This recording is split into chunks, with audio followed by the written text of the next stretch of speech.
Hello, everybody. We're going to be working on Chapter 12 this evening, and the topic for Chapter 12 is exception handling, as you can see on the screen here. And I don't plan on going through every slide in this slideshow. I'm just hitting a couple of highlights to kind of get a couple of concepts out there. Uh, but the long story short is when you are writing code, you often have moments where your code is interacting with external forces is really kind of a good way to think of it. So whether that's an external file or a database or a network connection or what have you, whenever you're introducing outside forces to a program, you have the possibility that something will go wrong in the exchange with those outside entities and cause a problem in your program, forcing it to crash. So for example, if I was running a program that read in information from a text file and the text file wasn't there, that would be a thing that causes a problem and might cause my program to stop dead in its tracks. In fact, that's really the technique we've learned so far is, hey, if something fails, hey, just let it fail, right? Um, but that's not really acceptable in a live program. And what we have to do is put in a mechanism that allows us to kind of circumvent that process. And the stuff that we will focus on here is a thing called exception handling, and I'm just looking for where they introduce the concept here, which is right here.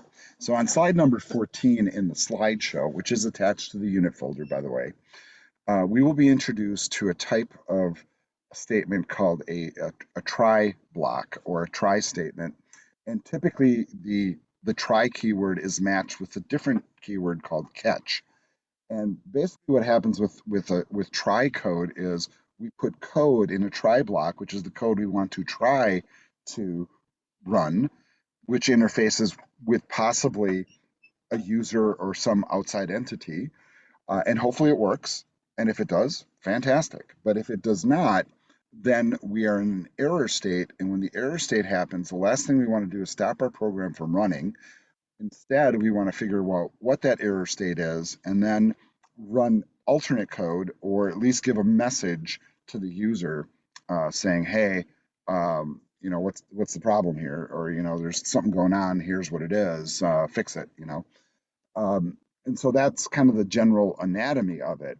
The part that follows it typically would be a catch block, and we'll see that in code shortly. And usually the catch part of the statement will also pull in certain exception classes or error libraries that can read the error messages and categorize them and give you a general feeling as to what's going wrong.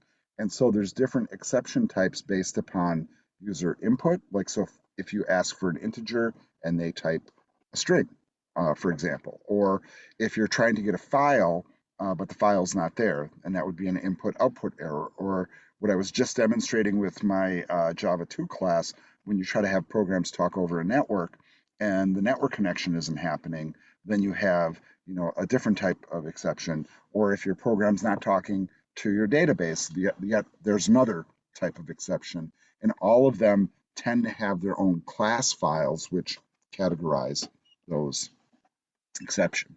Another thing that also can be added to methods and parts of Java programs is what we call a throw statement, which is something that will add to the beginning of a method that has outside interactions to be ready to receive those error messages in order to process them in a catch statement. Um, they're not always required, but they are helpful in kind of taking those error messages and sending them around the program ultimately. Um, Somewhere here they have a little bit of an example of how this works. So let's take a look at this little sample code here. And what you're going to see um, is basically some code that's sitting inside of a method. So they have some method that they have set up here. And then there are whatever statements you normally would run, right? Don't have to worry about it crashing for any reason on these statements. So you run whatever statements you need. And then you get to your try block. And these are the statements that might cause an error. So here you might have, connect to database, retrieve information, put the information into variables, output it to the screen. And all that stuff, if you can't connect to the database, will throw an error. If it does throw an error, then we've essentially failed in our try, and now we will catch the error. So we'll grab the error message and then typically put an error message on the screen, maybe for the user, maybe to the console for the admin to see it, or write it to a log file, or all of those things, or run other code that might help us recover and try again in some cases, or some way to correct the error. Now, we're going to kind of limit most of our work here, I should say, to the simple try catch, because this is what's used in almost every situation. However, somewhere down the line here, they introduce the finally block, and I'm trying to remember what slide that was on. So we have this approach as well that is relevant.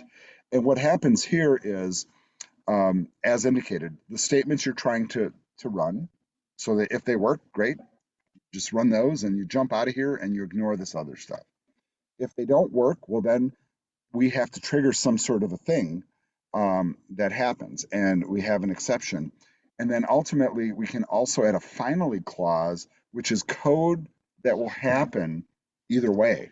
So, for example, if this succeeds, the code in the finally block will happen. If this fails, the catch will happen, and then the finally block will also occur. And so that's kind of a useful cleanup mechanism in many cases. Sometimes you put messages here that say, that maybe you don't display the errors to the user here, you might display them here, or the success, right? So failure or success might be demonstrated here, or if this is failing altogether, you might have a completely different action or whatever. But it's all about the logic of your program. Most typically, you'll see try catch blocks, but every once in a while, you'll also see a finally block as well. So that's as far as I'm going with the lecture pieces on this. Now it's time to actually try this. So what we're going to do really quick, first, Ty, that yes, exception E, for example, in there, is the E purely a string? Is it just that message? Is that all that is? yes, it's just Okay. simply a variable that holds the error message that comes back from the error class that's reporting it. Okay, so nothing special, just a string then. Okay, perfect. Exactly. And in some cases, they come back as error code numbers, but most of them are pretty automatic. And some of the error codes, frankly, Steve, can get kind of cryptic, even if they're in plain text and nobody knows what they mean. For example, a lot of students who are like new to Java will get null pointer exceptions, when they're writing code, and that like means almost nothing if you don't know what a pointer is, right? And that's not something we've learned yet, but yeah, that's the general type of approach here. Now, the two exercises we're working on are exercises 12 and 3, and I just happen to have those up here on the screen. And what's nice about these is they are using code that we've already created. So we have kind of like a built-in shortcut, basically, because we've already written the two programs that are listed here. So one's a chapter 2 exercise and one's a chapter 8 exercise. And what I'm going to do is I'm going to share my code for these two exercises by putting them directly into CodeShare so you guys can directly go and grab it. Now, what I will do first is I will drop in the chat window here a link to my CodeShare. And which exercises are these? 3 and what? Exercises 3 and 4, Jabari. Okay. The CodeShare link is in the window, folks. I am clearing my CodeShare, and I'm going to just put little comments in here. So this is chapter 12, exercise 3 to start with. And what I'm going to paste in here is the original solution for the exercise that was assigned in chapter 2 called quarts to gallon. And actually, we had two different versions of it now that I'm looking at it. So I don't want to hide this from you guys. I just have my Notepad++ here on the other screen with both of these programs. And I notice they have quarts to gallon and then quarts to gallon interactive. I'm going to use the interactive one. So I'm just going to copy all of this code, and I'm going to just paste it here into the CodeShare. I'm also going to put in kind of a divider here. And then right below that, I'm going to list the next exercise, which is chapter 8. Exercise, I forget. Or actually, this is going to be chapter 12. Exercise 4 is what we're building. But that exercise was the distance from average right here. So I'm going to take all of that code. That's going into the code share too. Now, there's kind of a secondary little benefit here that I think maybe some of you are picking up on and maybe some of you aren't, which is if you didn't complete these exercises earlier in the semester, I'm kind of giving you the answers, but I'm hoping that most of you did. All right, so here's the original versions of each one of those programs. We will begin by working with this one first. So let's go over to our IDE. I'm going to be using Eclipse tonight. I do have my NetBeans open too, but I'm going to close that. So let's go back to Eclipse. And because I was working with my Java 2 class, I'm going to need to close my workspace and switch workspaces. And so I'm going to do that here by switching workspace. And there you guys are right on the list. So it's nice and easy. And now Eclipse will basically restart with a new workspace. We'll just give that a moment to launch. All right. And I'm going to go ahead and close all of these open files. This is all the stuff we were doing last week, and we did quite a bit of stuff, as you can see. Lots of tabs open. And yes, I know there's a close all command. And yes, I could have saved a lot of time by doing that, but sometimes I think I can do it faster. All right, back over to the browser. Let's take a look at that exercise description again. It says you created an application named Quarts a Gallon Interactive that accepts a number of quarts from a user and converts the value to gallons. Now add an exception handling capabilities to this program and continuously reprompt a user while any non-numeric value is entered. Save the file as quarts to gallon with exception handling.java. And because I do not want to type all that, I'm going to see if I can just copy that from my screen here. My browser is not complying, so never mind. I'm going to type it in. All right, so I'm going to go ahead and create a new project folder here for chapter 12. So let's do chapter 12. All right, and inside chapter 12, I'm going to right click and create a new class file. And we'll put in whatever name that was. Quarts to gallon, already forgot it, with exception handling. Quarts to gallons with exception handling. That's pretty long. All right. And we're going to go ahead and put in a public static void main here. And I want you to keep in mind that we're going to copy a lot of our code over from what we already have. Now, since I have it already loaded up in my Notepad++ here, and I'm going to grab the interactive version, I'm actually going to grab everything inside the main method, every little bit of it, and then paste it inside the main method of my program.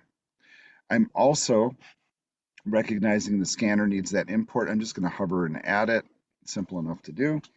And now everything's copied in. But now we got to start thinking about, okay, so how do you actually solve this problem and how do we make this, first of all, continuously run in a loop? That's one thing. And then, if I remember the instructions right, we also need to put in a capability. So if somebody types in any non-numeric value, it's not going to let you basically do that. So we have to kind of set up a couple different structures. Does anybody suggest a certain way that we can run this continuously? What would be a good mechanism to do that? I would guess like a while loop.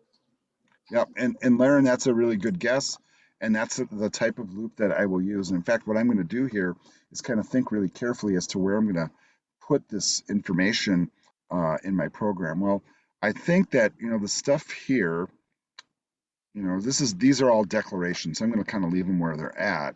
So I think maybe right here might be a good spot to do this. And I'm just going to begin by coding in the structure of a while loop, and it's all lowercase, by the way.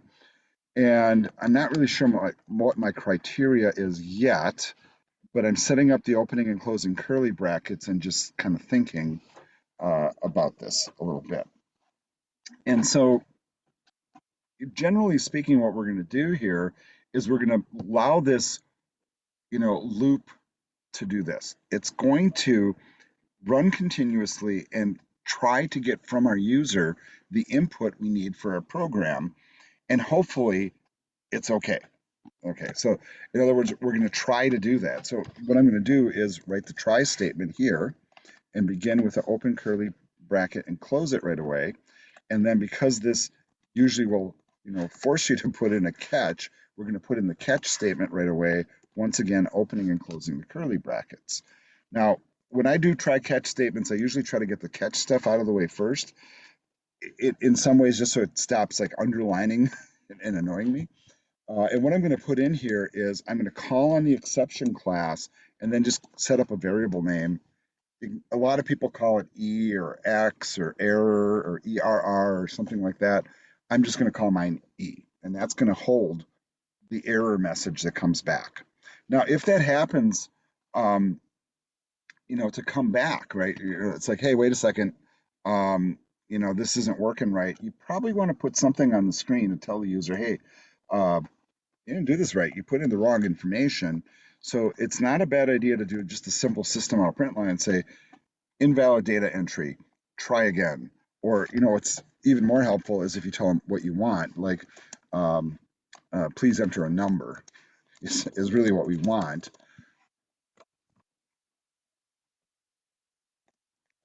Right, so now they have, some information on the screen, and I would even, honestly say that it's probably not a bad idea to create a blank line after that. In fact, there might be even a better way to do that. In fact, what I might recommend is that you also consider that if our input failed, right? So we have a scanner with input, that whatever was typed in might get caught in the buffer, and sometimes it's a good idea to clear that memory space. And so what a lot of programmers will often do is they'll actually do something like this. They'll take that input buffer and they'll just do what we call a next line statement, which basically flushes it. And it's the equivalent of pressing enter with no information. So you've kind of cleared it. And so we'll clear it and then put the message on the screen saying, hey, invalid data entry. Let's do this again, right? Because what'll happen is if it fails, it will loop back and try to make it. Now, here's the thing. Well, if it fails, we want to keep track of if it fails or if it's good. So maybe a way that we can trigger a loop to run is to check to see if our input is not good. If our input is not good, we want the loop to run. So here's what we're going to do. We're going to set up a variable up here that's going to accommodate for that. And so what I'm going to type in is this. I'm going to say a Boolean, so a true-false variable, and I'm just going to call it something that makes sense to me, indicating what state is correct. And what I'm going to type in is good user entry. So is the user's entry good, right? And we're going to preset it to false. And why? Because that way we can check to see right off the bat if it is not, right, good, is user entry good, it will run. So it's the antithesis.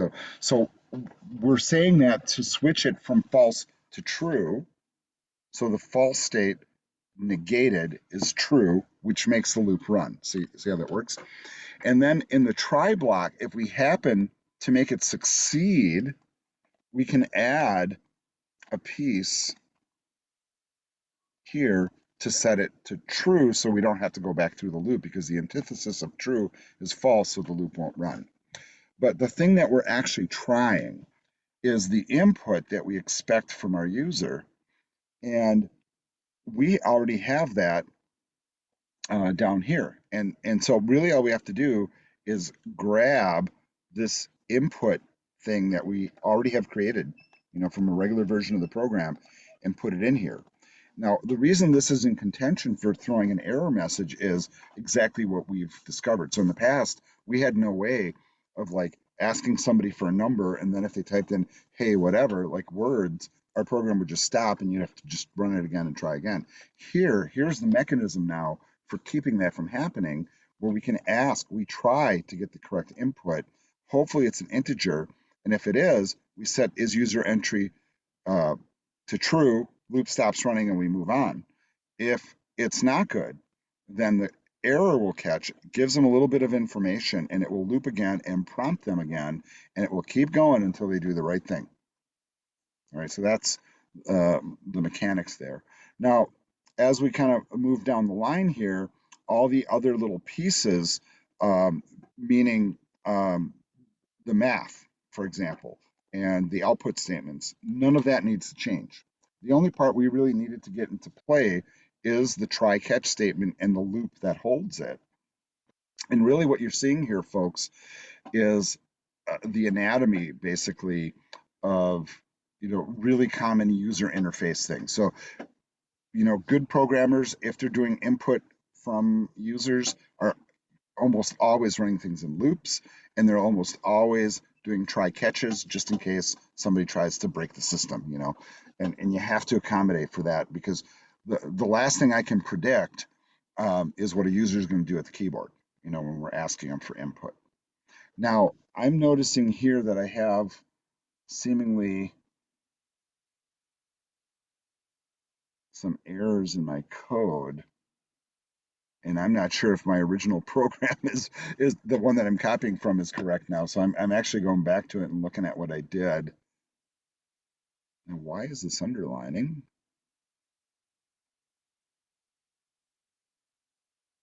It says, oh, initialize the variable. Right. So, and what's happening here is it's kind of not finding values in advance.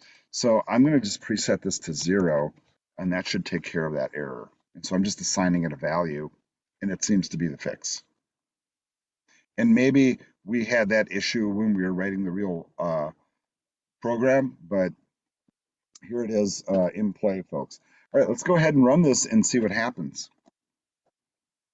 So I'm going to come back over here to Eclipse and save this. Let's go ahead and hit that run button. So this will come up in the console down here.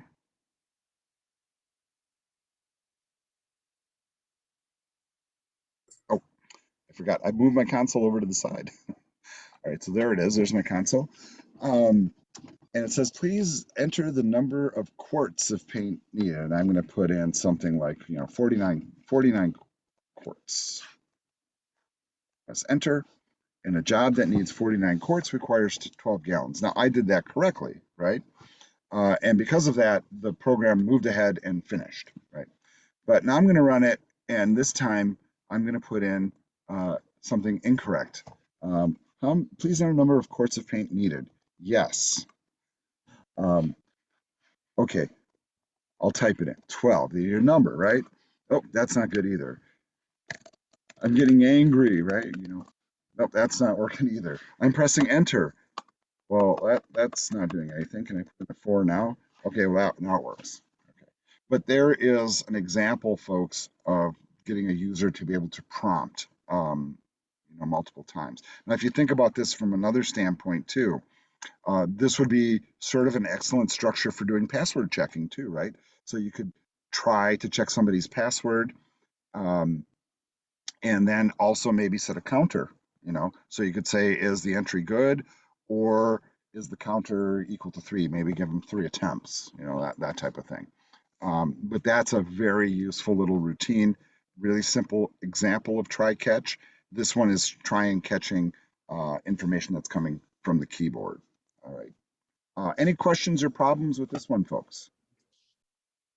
All right, it seems like everybody got it to work, which is fantastic. Let's go ahead. I'm going to actually move my console away from here and move it down to this panel where I'm used to having it.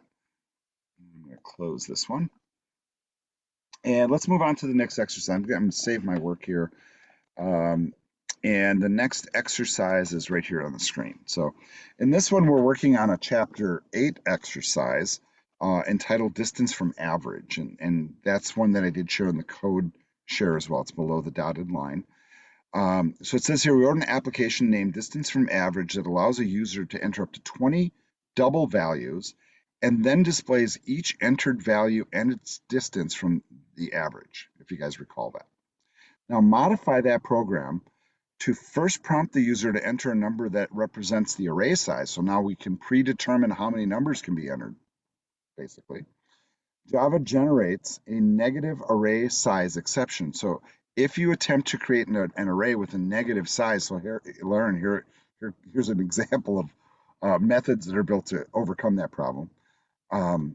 So if you try to do that, make a negative array size, it's going to basically throw an exception.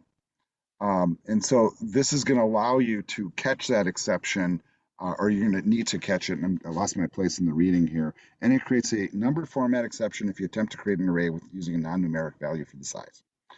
Handle these exceptions using a catch block that displays an appropriate message. If the array is created successfully, use exception handling techniques to ensure that each entered array value is a double before the program calculates each element's distance from the average. So there's a little bit of work to do here. So let's get the first pieces in place, which is create it, copy this stuff over, then we'll take a break and come back and finish it off.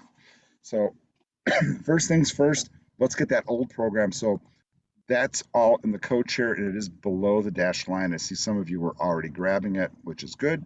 And I'm going to now grab it for myself. So once again, this is from our chapter 8 assignment. Back over here in Eclipse, I'm going to right click on the source folder, create a new class file. And once again, they have some ridiculously long name that I already forgot, which is distance from average with exception handling. All right, so we're going to call that distance from average with exception handling. What a mouthful. And we will do a public static void main here. Now I do have all that code copied, and now I'm realizing I probably overcopied, and I probably should go back and just get the stuff in the main method rather than delete everything. And since just about everything here is, I'm just going to grab the pertinent lines.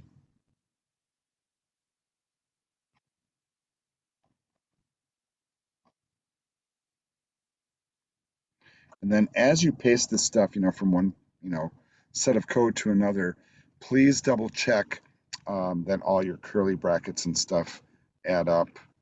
And it seems like mine are all good, but you see, like I'm checking the little highlights on them. I'm also seeing the scanner needs to be added, so let's hover and import the scanner. And so all those mechanical pieces are in place. Let's go ahead and save this, and I think we're okay now. Good time to take a break. So let's, it's 8:36, folks. Let's go to 8:42. So I'll see you at 8:42 sharp, and we will resume. So I'm going to start by going back here to the exercise description because I want to kind of handle these one piece at a time. So the one thing that we did last time is we had a preset array, and now we want to allow the user to enter the size of the array. And so that will come in as an integer, obviously, but it needs to go into a try catch because there's the possibility that they put in either a non-numeric value or a negative value, which are not okay. And we're supposed to have them do all that. So that's a pretty big piece at the beginning, is just to do that part. And so let's just go back over to Eclipse here and think about how we're going to do that, because some of this stuff, when we get to this point, they're running through an array that's already been like predetermined in size, right? And we're now going to be, working with an array that is not predetermined in size. So in this case here, we say double numbers, and we can just use the same array, and we were presetting it to 15. And I'm not going to do that. I'm going to create the memory space for it, but I'm not going to instantiate it yet In fact, I'm just going to declare it just like this. I'm going to say double numbers and nothing in there. Will we still need to do a total? Yes. Do we need to do the average? Of course. Are we going to keep track of the entry that's coming in? I'm going to say yes, absolutely. And you know, I keep thinking to myself, should I initialize this to a value? And we'll talk about that as we go. But for right now, no.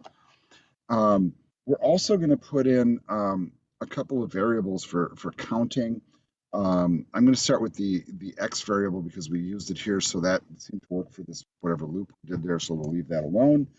And I'm trying to, like, as I kind of ration my way through this, think what other things do I need to do the array size thing. And so what I might want to do is I might want to have a situation where I'm checking to see if I'm even creating the array, and if that's true or false, I can move on. You know, so because for example, if I can't create the array, there's no point in doing any of the other stuff in the program. And so I'm going to just create a variable up here that's going to accommodate for that. So that will be a Boolean, just a true false, and I'm going to call it can create array. True false. I'm going to preset it to true. So we're assuming as we start that we can. And that's, once again, that's going to be the thing that allows us to kind of move forward in the program. I'm going to kind of make a little bit of space right now because I'm going to add stuff to do this checking on the array. And so the first thing I'm going to do is set up my try-catch block. So let's start with that. So opening, closing curlies there, and then set up the catch statement with parens and opening and closing curlies. Inside the catch, I'm going to put in my exception, and then once again, I'm just going to call it E, and we'll think about what we'll put in there. But the one thing that we know for sure is that, you know, the user, if they put in the wrong thing, they need some sort of a message here, and we'll say invalid value for array size. And I might even argue that you say please use a single digit number or something, but this is good. The other thing that we're going to do is the same thing we did last time, which is absorb that extra input just in case it's wrong. And so we're just going to say next line in here as well. The other thing that we can think about is if it fails. So if they put in the wrong thing, this can create array thing will switch from true to false, and then that will then prevent the rest of the program from running because we'll check for false. Okay, but what about, okay, the try scenario? So what are we really going to be asking for here? Well, basically we are asking for people to enter the size of the array that we want to create. So I'm just going to prompt them and say, please enter a value for the array size. And you know, good luck, basically. And hopefully they type in something good. And then, of course, we are going to, you know, so well, here's the thing. Well, how are we going to grab that value? You know what? I think we need a variable for that. So I'm going to come up here, add another variable. So let's create an integer and call it, how about entered size for the array. And I'm going to preset this to 0 just in case. And yes, I see my bad syntax here. Sorry about that. So we're creating an integer called entered size preset to 0. Now here, we will use that same variable to capture what the user is typing at the keyboard, and that will be equal to whatever the input is of the next integer entered, right? So if it works, we have an array size. If it does not, hey, we don't. All right. So now that we have the array size, here is where this variable name I came up with is going to make a little bit more sense. Now we can check to see if we can create it. So if can create array is true, and see, yeah, I realized I forgot the parens there. So if can create, and I want you to notice here, not only my typo, but you know, if this is set to true, so if this comes through, it stays set to true. And if it's possible to create it, then we will. And so let's start by creating curly brackets for the if statement. And what we're going to do now is attempt to create the array and give it a shot. Okay, so there's possibility, of course, that it might fail because we are doing kind of an external action based upon user input. So I'm actually going to insert another try catch here. And let's set up the mechanism first. So opening and closing curlies for both, and then a way to catch the exceptions. Now they gave us some very specific information in the exercise description that should not be ignored, by the way, because here, you know, I want you to think about this. If somebody is asked to enter an integer, a negative number is still valid, right, as an integer. And in that case, we can come down here, this will be true, and then we try to create the array in the try, and it still could be wrong, which is why we need the try catch. Now, the type of exception that we're going to catch is a special kind, the one that they put in the, you know, the exercise by name, which is a negative array size exception. We can call that specific exception by name and then assign that to a value.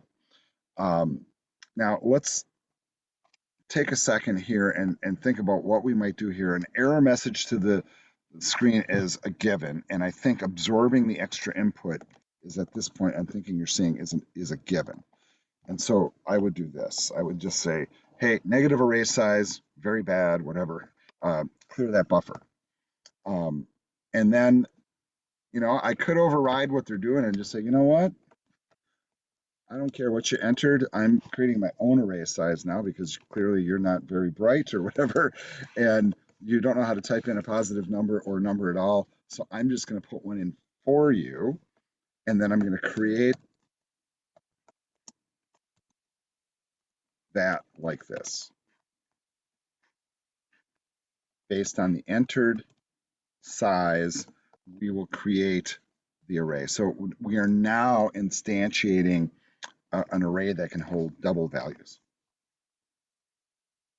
Okay, and we're forcing it. But now let's go up to the try block. Let's say that they were just fine as a user and didn't accidentally type in a negative number or a word, and they typed in a valid number. Well, then all we really have to do with that numbers array is simply do the same thing we did below. So we'll create a new double array. And once again, and actually I could have just copied the code from down there, couldn't I have, of the same entered size. But this one was entered by the user. Okay. Well, that's all well and good. Let's say that we get past this point, either we created it manually by what they entered, or we caught the error and created a default size.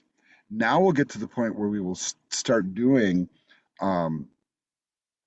some of this stuff, you know, some of the stuff that we did here to get the correct value. But what I realized pretty quickly when I was doing this, and then looking at how we wrote this in the past, I'm starting to realize that a lot of the stuff that we had down here doesn't really fit the scenario with try catches. In fact, one of the reasons we had the while loop to begin with was to kind of keep us within structure, but the structure was kind of predetermined, right? So now in this case, we don't have that, so we're kind of working around it. So here's what I'm going to do is I'm actually going to delete all of this stuff here because I'm going to kind of do it.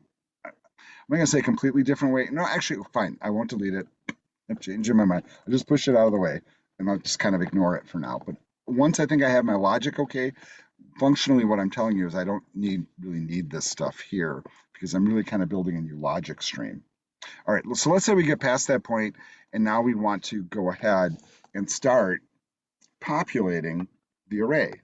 Now, the process for doing so in the past was as long as the person didn't choose to quit, because 99999 was all quit, and as long as we didn't run out of array positions, we would take the entry, put it into the array position, add to the total, increment the counter, and as long as we were still under the length of the array, it would keep prompting us. And we're kind of going to do that again, but slightly differently, just ever so slightly differently. We're still gonna have a while loop, so I'm just gonna create a fresh one, and then I'm kind of keeping this stuff in mind just so we can keep our logic straight. But right here, we're gonna create the while loop. So I'm gonna say while, and then I'm gonna need some criteria to check it by, and the criteria is gonna be basically if the value they entered is okay, because what are they going to be entering are values that are double. So if you go back and you read this a little bit, it says, if the array is created successfully, use exception handling techniques to ensure that each entered array value is a double before the program calculates each element. So once again, we're going to check to see if the value being entered is okay. Now, if you're thinking like I'm thinking, right away you're thinking, well, we kind of need a Boolean or something to check that. And so, yes, once again, I'm creating another new variable, another Boolean, and this one is just going to be simply called is val okay. And I'm going to preset this one to false. We're not going to pre-assume that it's okay. We're going to pre-assume that it's not okay. And yes, I saw Boolean is misspelled. All right, so I'm going to come back down to my while loop, and I'm going to run the loop as long as the value is not is val okay. So in other words, it's preset to false. This negates it to true, loop forced to run. And then the way we will break out of the loop is to say that the value is the converse. All right, so we do need a set of curly brackets for this. So let's put a set after it, and let's start to add the rest of the code. Now, the thing that we're doing here now is asking the person to enter values one at a time. Once again, a try-catch situation, possibility that it can enter the wrong thing. So we will go ahead and just put in the try-catch mechanism. All right. We also need the catch part of this. And here we will type in the exception, just a generic exception here from input. And now we need to populate these. So the first thing that we're going to do is we're going to ask the user to enter a numeric value. So I'm just going to put in a statement like this. I did split it on 2 lines. It doesn't really need to be. I can certainly make it fit here. I'm also seeing that I have a thing that I did last time where I set seemingly a constant to quit. And so this is something that you might think about. And so it could be something like this. Final, maybe int for quit, all uppercase, and you can set it to that 99999, or 4 nines is fine. All right, and so this value here will be prompted out. So enter a numeric value or press 9999 to quit. And you can change whatever that statement is, but it has to be a number because of the way we're reading it in. And since we're going to be putting that in, we already have a mechanism for grabbing stuff from the keyboard, even though it doesn't kind of make sense now. We can use the variable called entered size to do this, and then capture the input from next integer. All right. So enter numeric value or 999 to quit, and it'll grab the value and store it in the variable. We will assign it to the array in the aftermath. For right now, what if this isn't correct? Well, this is where the catch would happen, and probably, you know, the smart approach here is, and actually I already messed up, didn't I? I'm thinking I messed up double. Nobody caught it. This should be a double. So there was my first mistake, because the entered size is now being put into because we need to enter double. So we can't really use this then, can we? So we need a separate thing for entry, and we still have a double variable for entry from before. So let's switch this then to entry. ENTRY. Oops, not up there, folks, down here.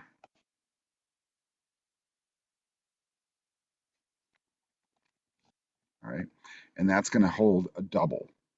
Now, interestingly, let's not forget about this value, because if it's okay, we want to say, is the value okay? Sure, the value okay will be equal to true because they just successfully did it. So that's okay. Now that should also give you the clue that if they successfully did it here and they unsuccessfully did it here, this should be false down here, which would allow it to run again. We also, in the exception area, want to absorb that input so that it doesn't pollute our program. And so we also need to do the next line thing. All right, so now we're past this point where we checked, we can create the array. We've created the array either by default or not.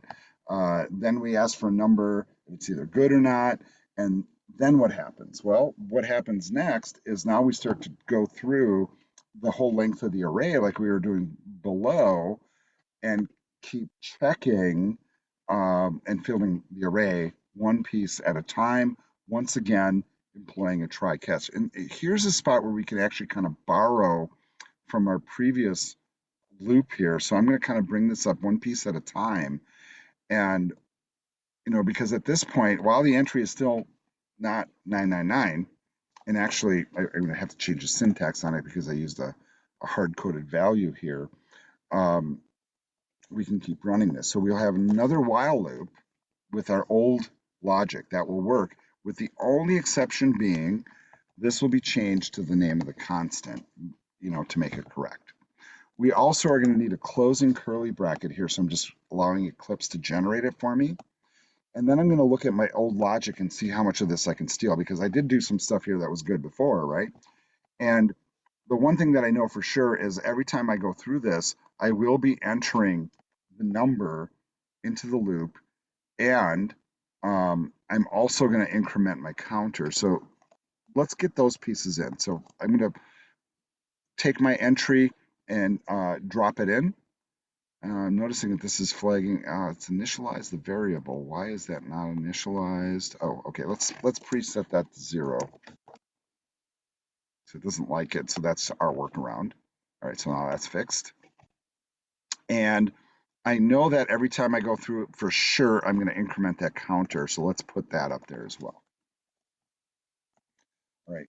Now, before we start to total anything or anything like that, which is kind of what we were doing in the old thing, we do need to check to see if we've run out of array. So this logic with the if statement is actually valid, and really kind of all of this sort of is, right?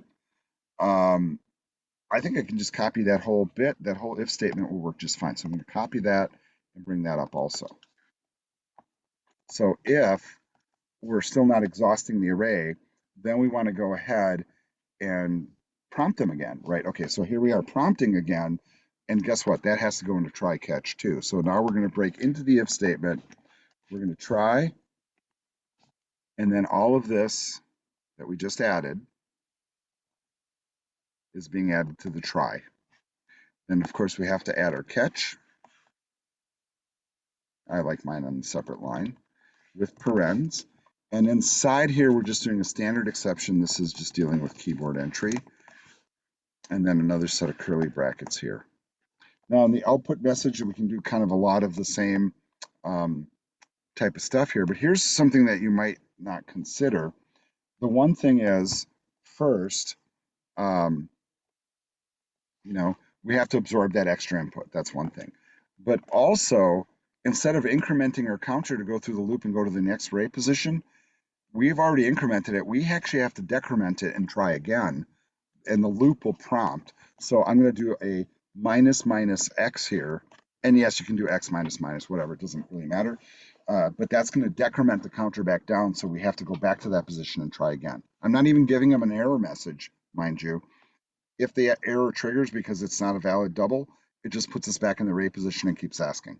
Just keeps asking and keeps asking. All right. Is there anything else from here I want to rescue? No, I think I pretty much exhausted this code. And you know what? I really don't need this either. So I'm going to delete these now and kind of get back some screen space. Now I'm looking at this next piece of logic I had before, whereas if x was equal to 0, so in other words, if the counter in the loop, in other words, didn't even reach anything. So we never, um, get through the loop, basically. Then we need to have some sort of issue because nothing was entered into the array, basically. And so I think this if statement is still pertinent. And all right, so let's do that. Let's kind of copy this, but I'm thinking I'm going to copy the approach I did last year. Instead, I'm looking at my other screen. I think I worded it a little better, so that's kind of a thing too. And so I'm coming here to the end of this while, which is going to be this after this curly bracket. I'm going to paste in my if, and I'm going to do this. I'm going to say if x is equivalent to 0, the counter is equal to 0. Basically, empty array. The average cannot be computed because no numbers were entered. Okay, and that's going to be a kind of a rare scenario. But more likely, we will have the else scenario, which will have a combination of statements. Now, this part, folks, this is where all the math is going to happen. And I know that we had some of that happening down here in different ways. So I'm going to borrow from this a little bit. But I'm going to calculate the total first. Now, one thing that we pulled out when we were doing this is from the original code, and I'll show you the original code. Well, actually, I'm not sure where that is in the code share. There was a little piece here that was keeping track of the total, but that in this program, that's not appropriate because we're not like error checking the numbers first. So now we're going to do the total down here in the else statement. So I'm going to do that with one statement. And so one quick little for loop here. That's just going to very simply step through the array, starting at 0, position 0, all the way through the length of the array, and then add whatever numbers in the current position to the total, right? Then we're able to compute the average, and here's where we can actually borrow our code from here. So I can just grab this piece. That'll work just fine. That's going to move, well, it's supposed to be here, but indented. And actually not inside the for loop, but on the same level as the for loop, but still inside the else statement. So now we have the ability to calculate the average. Next, we're going to do some output. And you know what? Is this still going to work for the output? I don't see why not. Yeah, absolutely, it's going to work for the output. And then will our other statement here also work? And I think this one will work just fine too. So I'm going to grab both of these statements, and I'm just going to drag and drop them up here after this one. And let's just move that down a line, and let's indent our for loop. And so this is just an example really of partially borrowing code, kind of rethinking the logic from scratch and completing it. Now I think I have an issue here with curly brackets. I'm kind of checking them now. Yeah, I think I'm missing the mate to this one.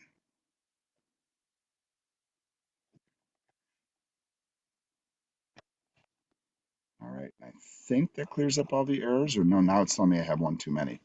All right, let me just check that really quick. Oh, that's right. I have all this extraneous code here. I should probably get rid of all that junk. And all of that can go, actually. And now I think we're okay, or really darn close. So let me see if I can just figure out where the extraneous one is. So I did not have a curly bracket here, but my else had one, and my for had one. This for did not. This one really doesn't need it, actually.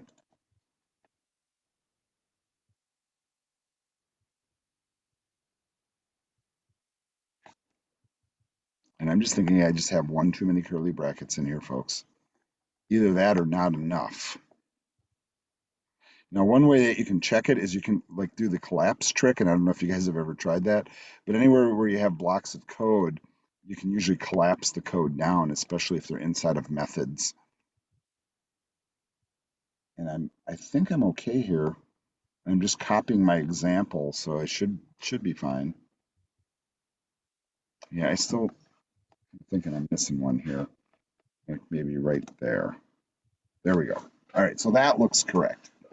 All right, now what I will do as I finish this, you know, kind of for the patience of having you guys kind of like suffer through this, is I will paste all this code into CodeShare, by the way, so you guys have something you can work from. You can get it to work on your own even better. But let's go ahead and give this a shot and see if it even works, because we put a lot into the thought of this and have tried nothing, right? So let's see if it works. So I'm going to pull the console up here and let's see how it behaves.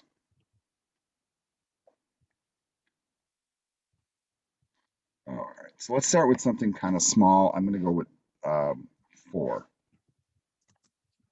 All right, so now I'm going to be populating stuff into the array, hypothetically. So let's just say, let's try a single integer. We don't know if it worked or not.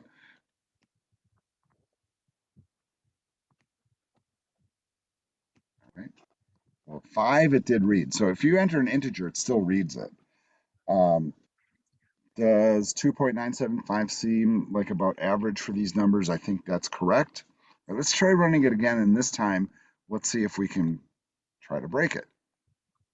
So in this case, please enter a value for an array size. So one possibility to break it is to type in text.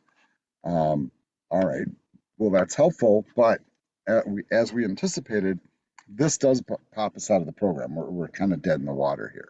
All right, let's run it again. This time we'll put in a negative number and see what happens. All right, so let's try -5.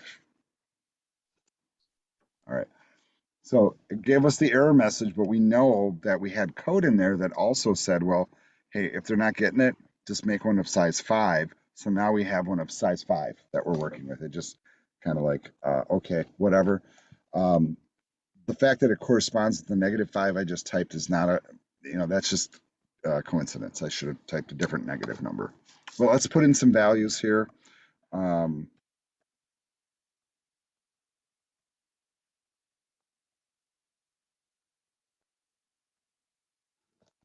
right, and is it reading 5 values? It sure is. Now, we should keep testing it, frankly, and we should try all these different things. So for example, if we put in, let's say, the right number, what if I type 999 to quit? We didn't try that yet. Okay, no numbers were entered. We got that scenario. Let's try again, do the same type of thing. Real small array. This time we will put in a few numbers. And this time I'm going to type 999 to quit before I'm done. And it just took the 2. So I think I've tested every scenario. Can anybody think of a scenario maybe where I can think of one I didn't test. And here, let's try this. Let's once again create a fairly small array size. Let's put in a number. Now let's type a word.